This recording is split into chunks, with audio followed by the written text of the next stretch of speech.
Hello, my name is Deontay McInnes, and here's my presentation on artificial blood vessels. Overview. There are three types of blood vessels: veins, arteries, and capillaries. Capillaries connect the two. Arteries bring blood flow from the heart, and then veins bring blood flow back to the heart. Basically, blood vessels are just passages that transport blood throughout the body in a closed loop, similar to a circuit. Here are requirements if you want to create an artificial blood vessel. The most important one is biocompatibility. If your material is not biocompatible with the human body, then it can cause adverse effects and make them significantly worse than when they came in, and in fact generate other issues.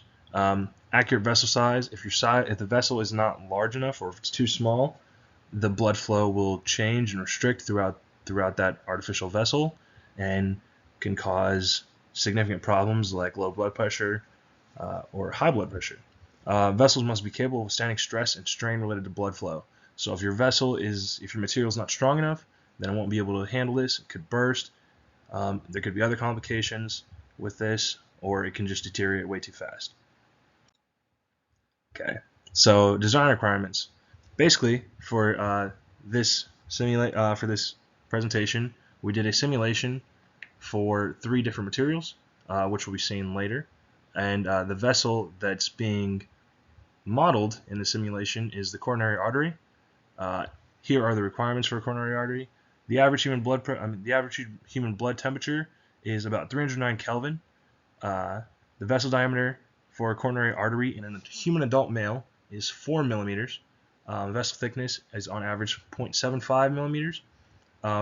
Normal blood flow rate is 250 milliliters per minute. This is also 4.17 meters cubed per second, which will be seen in the simulations later. Average blood pressure is 16,000 pascals.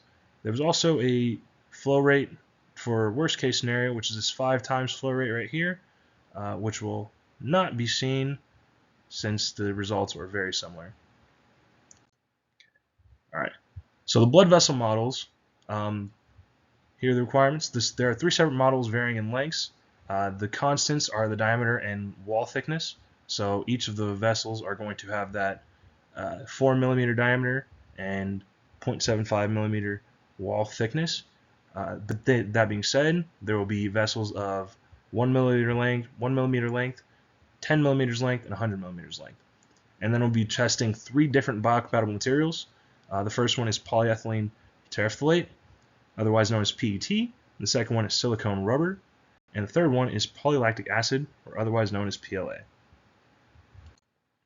Okay, here are the SolidWorks models. It might be kind of difficult to see, but this first one is just the front view, which is basically going to stay consistent through all of the models. It's the thickness and the diameter of the model. And then this first one from the right to that is the 1 millimeter vessel. The second one is the 10 millimeter vessel, and the third one is the 100 millimeter vessel. Okay, so for the flow simulation, we put the 4.17 meters cubed per second on the inside face, and then pressure outlet on the end, and you can see the results of the pressure. If you look closely, you can see there's a huge pressure drop from the start to the finish of each of the vessels. Here on the right, we can see the vessel length and the pressure, the minimum max pressure, and the pressure difference from start of the vessel to the end of the vessel.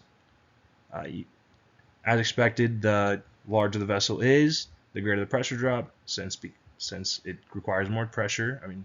Since it requires more pressure to move more fluid. Next, design material overview. So these are just the materials that I stated earlier. Here are the properties for each material that will affect how the material responds to stress and strain. Static simulation stress. This model is just PET. It would have been somewhat difficult to add the other ones, but This model is just PET. The results will be shown in a second.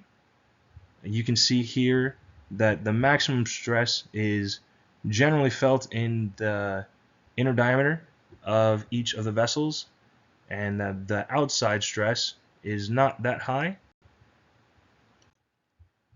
Here are the static simulation results. Same thing.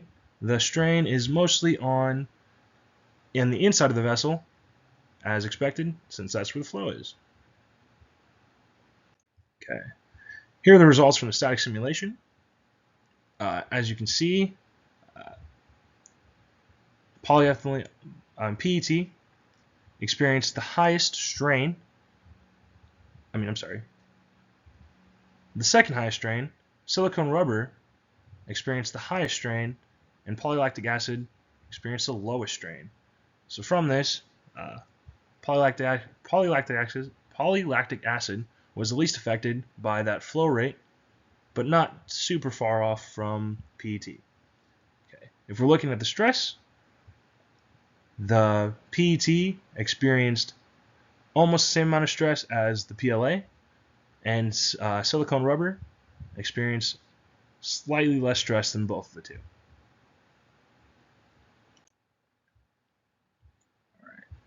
Okay, material analysis. So basically, we're just trying to determine what material will be the best for an artificial blood vessel. If we're looking at the max stress felt in the simulations, that's where I got these numbers from, and that unit is MPa. That's why it looks smaller than it was originally. Versus their tensile strength, we can see that the tensile strength is not even close to met by any of the max stresses. So the max stress did not get anywhere near what these materials had for tensile strength, and we can see the ratio on the right of tensile strength to max stress, or max stress to tensile strength, sorry. And then here we have material cost, since that is going to be important when determining what material you would want to use. All right. And then final design recommendation. So the best choice for the artificial blood vessel material is PET. Strength, average tensile strength was not exceeded. Honestly, it wasn't exceeded by any of the materials, for any of the materials. However, that's just one reason that we can use PET. The cost, PET is the cheapest material per kilogram. So of the three materials, PET was by far the least expensive, and it is biocompatible. So since all the materials were strong enough, more than strong enough, and would be relatively effective since they're all biocompatible, really the only thing we have left to look at is the cost, and the cost for PET is the least. So overall, it would make the most sense to use PET for an artificial blood vessel. That's it. Thanks for watching.